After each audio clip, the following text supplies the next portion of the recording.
各位觀眾，呢條片我就會帶大家去元朗市中心拍一拍喺2026年7月嘅實況俾大家睇下。喺舊年7月份呢，我都出過一條元朗市中心2025嘅影片。如果大家想知道元朗市中心過去1年有啲咩重大嘅變化，就千祈咪就可以繼續睇晒呢條片啦。睇之前麻煩大家都幫幫手免費訂閱呢個頻道，可以嘅話都幫幫手俾個 like 條片同埋 share 條片俾朋友睇就最好啦。事不宜遲，即刻去片。同舊年一樣，一開始我都想帶大家去鳳翔路公園呢邊嘅街鋪望一望，望到呢個狀況，唔知大家有咩感受呢？大家眼前見到嘅呢間吉鋪已經丟空咗好多年噶啦，到今年仍然係丟空緊。同舊年相比，就再多一個物業代理嘅廣告同埋紅色嘅 graffiti。呢個鋪位已經丟空咗3-4年啦。假如業主嘅放租叫價過高，無論你揾多10個8個 agent 幫你放租，都係放唔出噶啦。喺佢左手邊嘅呢間鋪位，咪完美示範咗俾大家睇咯。貼滿晒廣告又如何？業主們面對現實減租吧啦！我哋將鏡頭繼續 pan 去右手邊，就會發現再多一間新增嘅吉鋪啦。呢個鋪位喺2025年嘅7月份係經營緊一間水族館，但係去到2026年嘅今日就已經變咗做吉鋪啦。鳳翔路公園側邊嘅呢一紮鋪位租務情況真係幾嚴峻下。好啦，鏡頭一轉，我哋又出返去大馬路嘅呢一邊啦。喺呢個位置睇落去，店鋪結業嘅狀況似乎都唔算得係十分之嚴重。喺金豐大廈入口側邊就有個細嘅鋪位正在放緊租。睇翻 Google 街景圖，原來呢個鋪位呢喺2023年係經營緊貓舍，由2024年5月到而家2026年7月，2年幾嘅時間都 keep 住咁放緊租。另外值得一提就係金豐大廈右手邊嘅脊醫同埋物理治療診所，從2019到2024都經營咗超過5年，但係去到2026年嘅今日呢，就已經變咗做健身器材專賣店啦。我哋鏡頭繼續 pan 過去左手邊啦，呢個鋪位就被白色圍板圍封咗。我哋睇翻 Google Map， 原來佢嘅前身呢係一間餅鋪啊，而且經營咗超過7年咁多噶啦。唔知佢係裝修緊定係已經結咗業呢？知道嘅朋友麻煩留個言話我知啊。好啦，我哋鏡頭繼續 pan 過去左手邊，我見到一樣嘢令我非常之驚訝。嗱，冇錯啦，就係呢間津理學校啊，佢竟然係逆市擴充緊啊！明明香港而家越嚟越少學生，好多學校都面臨被殺校，點解呢間補習社可以逆市發大嚟做呢？我估計呢就係因為大量嘅大陸專才帶埋佢哋嘅仔女落嚟讀書，呢啲大陸學生跟唔到香港課程嘅進度，就自然需要去補習啦。所以補習學校呢就反而做得住啦。唔知大家又點睇呢？鏡頭又 pan 翻去對面馬路 Jollibee 嘅呢一邊，我哋就繼續見到有 Miniso、美聯物業、家福、華僑銀行同埋 Jollibee。原本中原地產嘅鋪位呢就變咗一間小食店啦。而鏡頭拉後少少，我哋就見到恒香老餅家仍然係屹立不倒。我就企咗喺大棠路站拍個 Y shot 俾大家睇下，唔知若干年後又有幾多變化呢？想知呢，大家就記住要訂閱呢個 channel 啦。我就打算往後嘅每一年都會拍一拍呢個地方，希望作為一個歷史嘅記錄，記錄低元朗呢個地方嘅轉變，希望大家多多支持啦。跟住我又去到大棠路嘅路口，嚟一個平行時空俾大家睇下，1年前同1年後喺同一個地點、同一個角度 pan 埋去，喺呢個位置睇，分別就似乎唔係太大啦。比較大嘅分別呢，就正如剛才所講，係多咗一間津理學校啊，而路上嘅人潮仍然係熙來攘往啊。但係唔知當中又有幾多人仍然係講廣東話嘅呢？鏡頭一轉，我又去到大棠路入邊啦，拍一拍大棠路入邊嘅實況俾大家睇下。馬路嘅呢一邊呢，仍然有華姐第一腸嘅腸粉專賣店啦，同埋隔籬嘅文記蔬果仍然係做得住嘅。但係馬路嘅另一邊分別就大啦。首先最搶眼就係呢間奔跑的蛋蛋品批發零售店。呢間奔跑的蛋鋪位嘅前身呢，就係賣咗好耐鞋嘅老店文發公司，好可惜文發公司已經做唔住啦。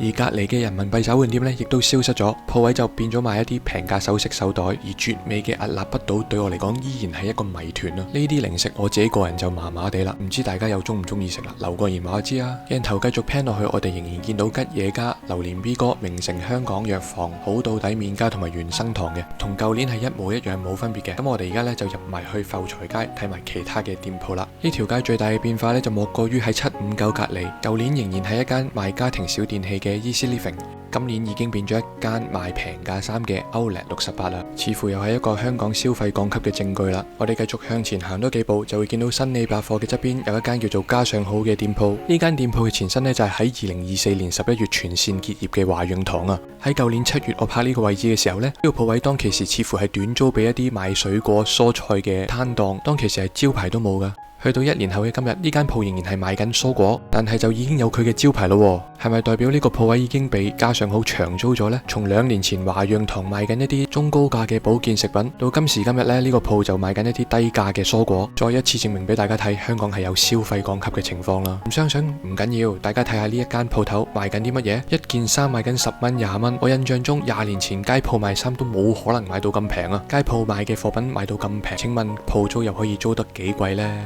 喺幾年前鋪市高位接火棒嘅投資者，真係祝你哋好運啦！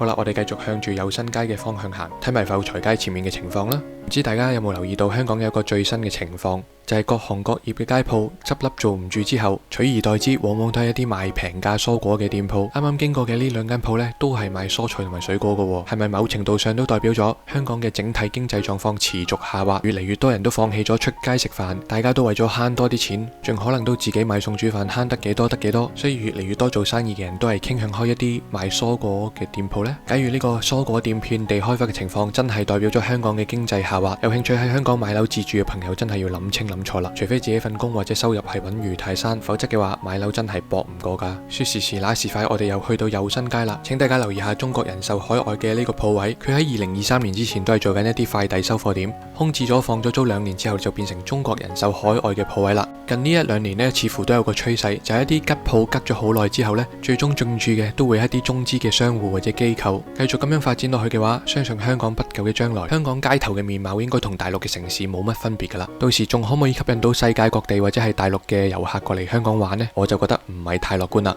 好啦，啱啱扯遠咗少少，我哋翻正題。大家眼前呢個鋪位，舊年仍然係由元朗燒賣皇后租嚟賣小食，但係好可惜呢，今年就已經執咗笠啦。燒賣皇后嘅執笠呢，有唔少嘅網友都係歸咎於佢嘅食物質素下降啊。但係我自己就覺得街頭小食難食極都有個譜，我就覺得更大嘅問題呢，可能係鋪租持續高企啊。唔知大家又點睇呢？喺有新街，除咗燒賣皇后執咗笠之外，其他嘅店鋪呢，大致同上年都係一模一樣噶啦。呢邊繼續有奇奧花生糖專門店同埋果欄先生拍攝當日又熱又焗，見到果欄先生啲西瓜又大又靚，真係想買翻個翻去食啊！不過呢，西瓜就有啲敏感，我指我皮膚敏感啊，所以就唔買住啦，費事煩啊。而有新街另一邊嘅鋪位呢，就同上年所見到嘅一模一樣，都係嗰句啦，希望佢哋都可以好好咁樣做到落去啦。好啦，除咗有新街之外呢，今次我亦都會拍多少少其他元朗嘅橫街，包括而家鏡頭所在嘅菊亭街、元朗太祥街同埋西堤街。喺呢啲橫街呢，都會零星咁見到一啲吉鋪嘅。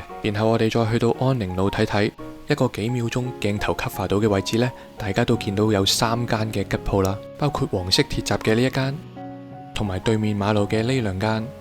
本來都冇諗住拍呢邊嘅街景俾大家睇嘅，但係為咗食呢碗沙爹牛肉麵，就一定要經過菊亭街、西堤街同埋安寧路。反正都要行呢邊，所以順手都影埋嗰幾條街俾大家睇啦。By the way， 永順嘅沙爹牛麵真係好好味，好嘢味。而缺點呢，就係稍為鹹咗些少，同埋真係有啲貴咯。轉蟹黃麵加埋凍檸茶，埋單就要50幾蚊啦。好啦，食飽飽叉足店呢，就繼續拍嘢。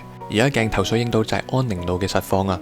紅色箭嘴指住嘅吉鋪喺2023年10月仍然係一間地產代理，24年嘅5月去到25年嘅11月就變咗一間寵物用品店鋪啦。隔多5間嘅商鋪之後呢，我哋再見到2間吉咗嘅鋪位，不過呢2間呢 size 就相對細少少噶啦。再行遠多少少呢，我哋會見到一間辣媽川香小炒。近年嚟呢類餐廳開到成行成市，周圍都見到佢哋嘅身影，但係呢，我就一次都冇食過啦。跟住我就入咗去壽富街，見到一間龍豐藥妝啊。我見到龍豐嘅分店呢，喺香港嘅鬧市開到總有一間喺咗緊，開到成行成市就應該賺大錢先係噶。但係何解佢嘅股票一上市就跌到一仆一碌呢？呢個情況其實代表緊啲乜嘢呢？大家投資之前呢，真係要做多啲功課啦。拍完壽富街之後，我哋又出翻大馬路呢一邊啦。鏡頭影住嘅呢條明渠情況同1年前係一模一樣，依然係冇水啊。影呢條明渠呢，就唔係主菜嚟嘅，純粹搭單嘅啫。跟住落嚟影到呢個議員辦事處嘅鋪位，先至係我想講嘅重點啊。1年前租用呢個鋪位嘅就係一間賣大灣區樓嘅物業代理公司。自從我遇見咗呢間大灣區物業代理之後，喺好奇心驅使之下，我就揾一啲大灣區樓盤嘅 YouTube 片嚟睇，點知一睇就睇上癮啦。詳情我就唔打算喺呢條片講啦，可能開一條新片去講啦。但係結論呢，就可以喺度話俾大家知，就係香港樓嘅前景呢，即將係非常之暗淡啊。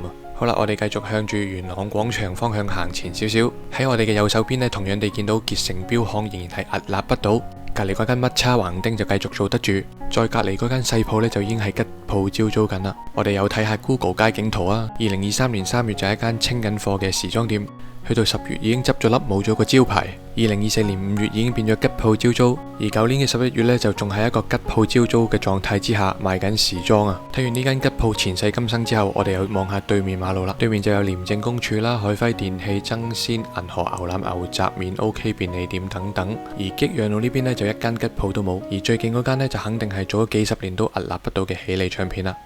去到元朗廣場隔離啊，唔知大家仲記唔記得賣緊蔬菜水果同埋一間姜漬魚生嘅招租吉鋪呢？原來喺2026年7月嘅今日，佳寶食品已經租咗個場嚟開鋪啦。正如我較早時候講過啦，但凡街上有啲吉鋪啦，好多都會俾一啲中資嘅機構或者公司去租咗嚟用。俾我嘅感覺呢，佢哋就要喺全港各區瘋狂咁樣去插旗啊，要令香港嘅街頭每一處都呈現中國香港嘅模樣啊！無論你喜歡又好，唔喜歡都好，香港就會朝住呢個方向繼續邁進噶啦。喺呢條片嘅最尾呢，我就會做少少突破。雖然拍攝嘅當日呢就熱到撲街，我都決定當自己好似航行者1號衝破古柏帶咁樣，向住呢幾棟高聳入雲嘅朗天苑居屋邁進啊！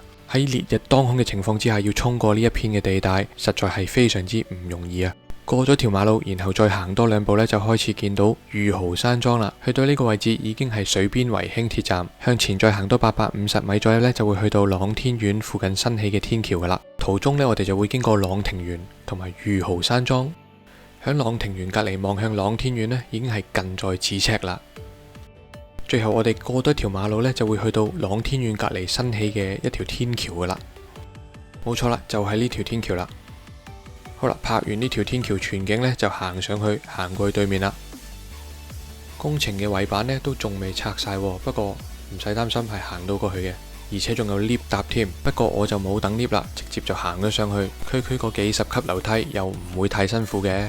最後就行咗過去啦。即將入伙嘅朗天苑居民呢，我就要俾個心理準備大家。由元朗廣場行到去朗天苑呢，大概有900米嘅路程。行過去嘅過程中途係冇任何嘅鋪頭啦，亦都係唔會有瓦遮頭啊，絕對係好天曬落雨淋嘅一個情況。而屋苑嘅隔離呢，正正就係朗天路啊，即係揸車由元朗公路揸入去天水圍嘅必經之路。車流非常多之餘，噪音亦都唔惹少㗎。希望大家接受到同埋可以適應到啦。企響呢條新起嘅天橋望去朗天路嗰邊，睇下幾多車，冇呃你啦啩。最後行埋呢條樓梯落去地面呢，就去到朗天苑噶啦。由元朗廣場行到嚟呢度呢，大概需要15分鐘嘅時間，感覺呢都真係幾辛苦下嘅。不過咁講，如果你想落街買少少嘢飲或者零食嘅話呢，元朗廣場呢就唔係你唯一嘅選擇嚟嘅。因為距離朗天苑300米左右就有一間嘉德士油站，而呢間油站入邊有一間便利店嘅，入邊呢你就可以買到少少嘢飲同埋小食咁咯。嗱，好啦，行到門口呢，大家都知道呢間便利店有幾細噶啦，我就入埋去拍咗入邊嘅情況俾大家睇嘅。正如大家喺影片入邊所見，呢間 shop 入邊呢就只有一啲水啊、飲品啊、杯麵啊、小食等等，想買第啲嘢都冇噶啦。不過就有好過冇咁解咯。好啦，去到呢個 moment 呢，想拍俾大家睇嘅同埋想分享俾大家聽嘅一啲睇法呢，都已經拍晒同埋講晒噶啦。希望大家都中意呢條片啦。臨走之前，麻煩大家都幫手撳一撳個 like， 順便免費訂閱呢個頻道。方便嘅話，都麻煩幫手喺留言欄留幾隻字啊，咁就可能可以令 YouTube 派呢條片俾多啲唔同嘅人睇啦。非常感激各位嘅大力支持啊！下條片再見，拜拜。